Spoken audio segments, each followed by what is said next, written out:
सब देखने और सुनने वालों की खिदमत में मोहब्बत भरा सलाम। नाज़रीन, जब से अमेरिका ने आंखें फेरी है, इस वक्त जर्मनी और दूसरे यूरोप के जो ममालिक हैं वहाँ पे सबसे बड़ी प्रॉब्लम है कि फ़ौजी क़ुव्वत को मजबूत किया जाए। इरफान अहमद खान साहब हमारे साथ हैं। खान साहब, जर्मनी ने काफ़ी बड़ा ऐलान किया है कि ज़बरदस्त फ़ौज तैयार की जाएगी यहाँ पे अब। देखें, ये तो काफी अरसे से जो मौजूदा गवर्नमेंट के तश्कील पाने से पहले ही जो गवर्नमेंट थी एसपीडी की, मिस्टर शोल्स की, उसी के दौरान ये शोर पड़ गया था जर्मनी के अंदर और पूरी यूरोपियन यूनियन के अंदर कि भाई हमने अब अमेरिका के ऊपर इन्हिसार नहीं करना, बल्कि हर मुल्क ने अपनी फौज जो है वो खुद बनानी है।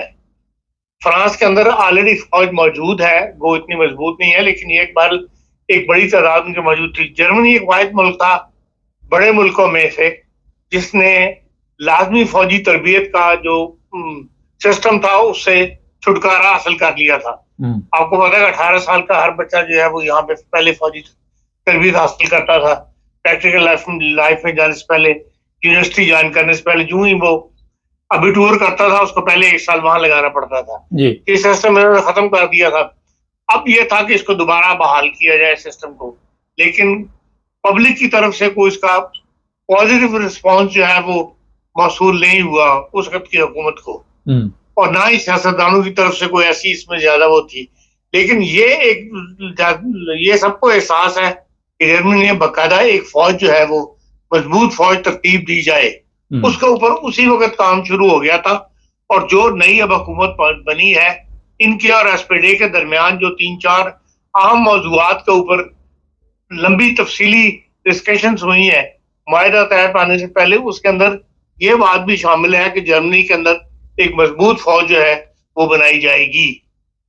तो लाजमी बात है कि भाई जब अब नई हुकूमत तश्कील पा गई है तो पहला स्टेप ही उन्होंने यही उठाना है कि भाई नई फौज जो है उसकी तरतीब क्या, किस तरह तरतीब दी जाए, क्या महकमाजात हो, जो भी तफसील होती है उसके ऊपर बाकायदा ऑलरेडी कमेटी एक बन गई थी शुरू में ही, और जिसकी सरबराह भी एक औरत थी, और उन्होंने पूरा प्लान बना के इनको दिया हुआ है, दे दिया था पिछले हफ्ते जो मैंने पढ़ा था। तो जाहिर है उसके मुताबिक अब नई फौज जो है वो सारा दिफाई निज़ाम जो है वो नए सिस्टम के ऊपर तरतीब दिया जा रहा है। जी हाँ साहब, ये लोग अपना अब जिस तरह जर्मनी में शौक नहीं था, अब पैदा होगा शौक वतन के लिए कि हम फौज में जाएं। देखें, कोशिश तो काम रियासत का काम है कोशिश करना, कोशिश वो कर रहे हैं। उनकी अब तक की कोशिशों के ऊपर तनकीद भी हुई है। अभी एक आर्टिकल पीछे छपा था जब ये सारा मामला शुरू हुआ है, उन्होंने कहा था कि आपने जो बर्लिन शहर के अंदर फौजी भर्ती का दफ्तर बनाया हुआ है, वो जो ज़ूलॉजिकल गार्डन है उसका जो एरिया है जहाँ पे ये शॉपिंग एरिया, उसके अंदर उन्होंने कहा कि 1-2 दुकानों के दरमियान में एक दफ्तर है जिसके अंदर बड़े बड़े स्टार लगे हुए हैं कि आए और फौज के अंदर भर्ती हो, जर्मनी को मजबूत बनाए। उसके एक तरफ जो है वो जूतों की दुकान है और दूसरी तरफ कोई दूसरी दुकान लिखा बनाई हुई है। तो उनका था इन हालात के अंदर तो कौन आएगा उस शॉप के अंदर आके, तो इसके लिए तो बाकायदा एक पूरी मुहिम चलानी चाहिए मुल्क के अंदर, जिसमें लोगों को तरगीब दी जाए कि वो फौज के अंदर भर्ती हो। अब जाहिर है सिस्टम के अंदर आ रहे हैं तो तनकीद भी हो रही है, नए रास्ते भी बताए जा रहे हैं, तनकीद को हुकूमत कबूल भी कर रही है, उसके मुताबिक नए स्टेप उठाए जाएंगे। लेकिन ये एक क्लियर कट बात है कि जर्मनी अब अपनी मजबूत फौज तरतीब देने के लिए उठ खड़ा हुआ है। जी हाँ सर, बड़ी तादाद में मैं भी जर्मनी अक्सर आता जाता रहता हूँ। यंग लड़के लड़कियां जो हैं वो कहते हैं हमें काम नहीं मिलता और हमारे लिए, तो ये भी हो सकता है कि कोई हुकूमत लालच में दे के तनख्वाहें ज़्यादा करे, कुछ इस तरह की सैलरी वगैरह बढ़ा के बताए, तो ये जो फारग फिरती हैं ये वहाँ पे जाके फौज में बढ़ती हैं। फौज के अंदर वर्षा फौज के अंदर बहुत ज्यादा तनख्वाहें हैं। आम सोल्जर को भी बहुत बड़ी तनख्वाह मिलती है जर्मनी के अंदर। जो 4-5 बंदे जिनको मैं जानता हूँ जर्मनी के अंदर, पाकिस्तानी जिन्होंने यहाँ पे पैदाइश हुए फोर्सेस के अंदर काम कर रहे हैं, उनसे भी बाज़ा गुफ्तगू करने का मौका मिला है। यहाँ पे फोर्सेस की तनख्वाहें बहुत ज्यादा है, कोई ऐसी कैफियत नहीं, बात नहीं है फोर्स की तनख्वाह, सिर्फ कौम में एक एक लंबे अरसे से दूसरी जंगी अजीम के बाद से 45 से लेके अब तक रुझान जो था वो ये था कि भाई फौज की जरूरत नहीं है, या हमने लड़ाई नहीं लड़नी, या अमेरिका के पर इंसार किया गया था। इसलिए जाहिर है आहिस्ता आहिस्ता उस चीज का असर पड़ता है। अब दोबारा से एक नए सिस्टम में आएंगे, एक वक्त लगेगा, लेकिन यह कि जर्मन कौम अपनी नेशन के लिए उठ खड़े होने वाली कौम है, अपने मुल्क से बहुत ज्यादा मोहब्बत करने वाले लोग हैं। ये जिस काम में भी हाथ डालते हैं उसको कंप्लीट करके रहते हैं, और ये भी इनके लिए कोई बड़ा मसला नहीं होगा। मैं नहीं समझता कि आइंदा 3-4 साल के अंदर आपको ये जाहिर नजर आना शुरू हो जाए कि जर्मन वाकई फौज तरतीब, नई फौज जो है वो तरतीब दे रहे हैं। खान साहब, हमारे गैर मुल्कियों को भी चाहिए जो जर्मन नेशनल है, किस तरह तवज्जो दें?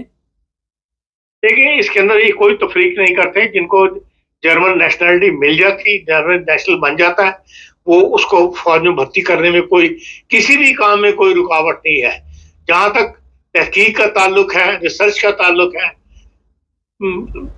डेवलपमेंट का ताल्लुक है, उसमें दुनिया के मामले में कोई तफरीक, किसी मजहब, किसी सियासत की, किसी कल्चर की, कौमियत की तफरीक नहीं करते।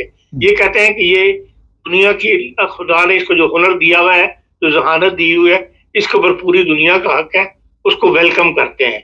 जो इनके अफवाज हैं उनके अंदर भी इन्होंने जो नेशनल बन जाता है, इस वक्त ब्लैक जो अफ्रीकन है वो भी फौज के अंदर मौजूद है, हमारे एशियन लोग भी फौज में मौजूद है। हमारे पाकिस्तानियों का भी रुझान है। देखिए जी, कुछ ना कुछ तो है। ये तादाद एग्जैक्ट मैं नहीं बता सकता, लेकिन जर्मनी के मुख्तलिफ हिस्सों में से जो पाकिस्तानी जो है वो फौज में इस वक्त शामिल है। बहुत शुक्रिया खान साहब। ये प्रोग्राम करने का मकसद था, मैं ऐसे लोगों को पाकिस्तान कह रहा हूँ, जर्मनी में जानता हूँ, जवान और ठीक ठाक, सेहत अच्छी, फिट फाट, घरों में बैठे हुए, हमें काम नहीं मिलता, बेनिफिट ले रहे हैं। मैं पाकिस्तानियों की बात कर रहा हूँ, और वो बेकार। तो मेरा ख्याल है इस तरह के जो भी बच्चे वहाँ पे हैं, बच्चियाँ भी ऐसी हैं जो समझती हैं कि वो एक तो जर्मनी में ज़ाहिर रहते, जिस मुल्क में रहे वहाँ हमें पे वतन होना चाहिए और वहाँ खिदमत करनी चाहिए, और फिर एक अच्छी सैलरी के साथ आपको ये काम मिल जाता है।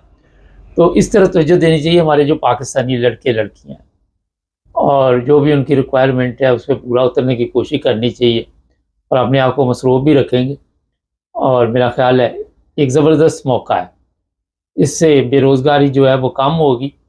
और जो अभी खान साहब ने बात की, बड़ी ज़बरदस्त की, जो जर्मन लोग हैं इनमें बड़ा जज्बा है।